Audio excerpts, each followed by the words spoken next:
lives right by me. How long have you been a firefighter? For 13 years. 13 years. What kind of training did you have to do? So I attended Fire Academy last was 17 months in a week. And then we did EMT school, which was all the EMT stuff. Band-aids, splitting, and then I had to go to fire school, which was about 5 to 6 months. But it was condensed down. Otherwise, through college, it would take several years. And every day, Monday through Friday, 8 to 5, we would have to put ladders up, put hoses, take a task. And then after we completed fire school, I'm actually a paramedic as well, getting to paramedic school. And I attended paramedic school for, I would say, 7 months. And I was learning all advanced things, like reading EKG, starting IVs and stuff like that. How often does your station get called about fires?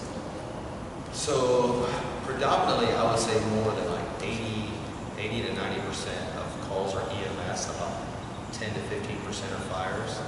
So typically, most of the fire calls we get, and I work in the Galleria area, is mostly automatic alarms, elevator rescues. We get those all the time. Fires don't happen so often, or if they are, they're usually false calls. People leave beans on the stove, or probably one of our biggest calls we get all the time. For fires, I would say maybe once every couple of months we have a working fire. Well, that's cool. Was there any time when you saved a person's life, earning out that you will always remember? There are a couple. I received an award. It was, I don't remember his name. It actually happened out here. He was on the soccer field on Cypress Wood, and he collapsed on the field. And we revived him, got him back, and he had 2 little kids. So they did a big, huge article in the paper, got him back. It was really cool. It was really helpful to see him. We help kids see their dad. What do you enjoy most about being a firefighter? I love camaraderie. I love relationships with people. I love people in general.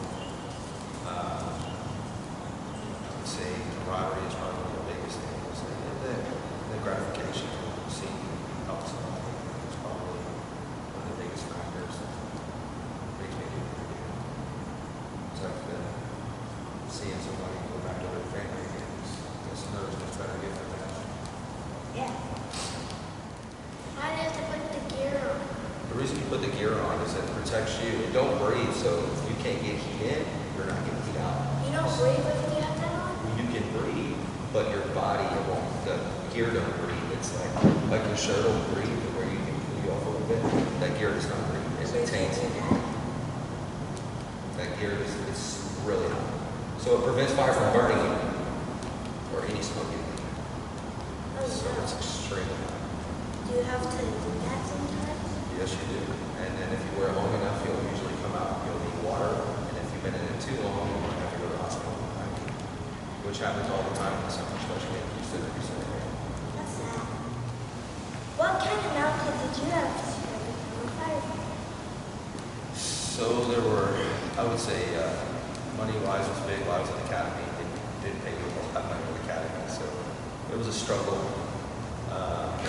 Paramedic school was if you take a test, like literally go over pharmacology or cardiology, you had to learn the hard week. If you didn't know it, you failed it, you got to retest it, you were fired. So every week we tested for our job.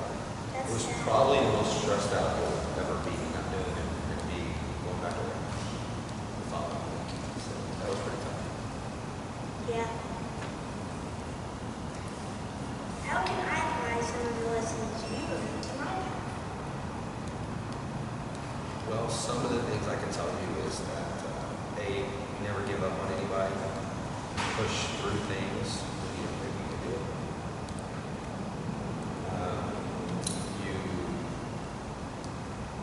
You can learn from other people, always be a good listener, and learn to respect everyone. And do those things, you'll get a lot. Yeah, I'll do that. So, do you think you can show me a few things around the firehouse? Sure.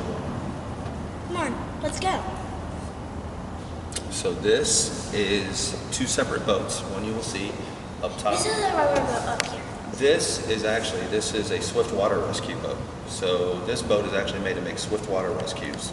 This boat is not made. Like a This water is rafting boat. right for currents, like really fast moving water. That's what this That boat is is. fun to see. This boat is made to just evacuate people. It's like an evacuation boat.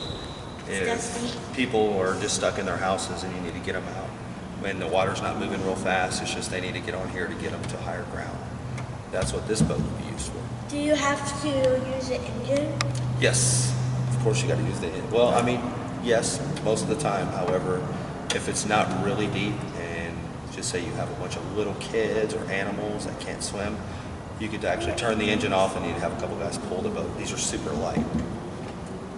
What does this truck do? So this truck, there were several of them that were federally funded, and just most of the fire stations in all the Houston area and surrounding counties got these. These were actually, they're called the M21 deuce and a half. They're very, very heavy, and they can go through a lot of water. Water, mud, any kind of terrain, all six wheels turn at the same time.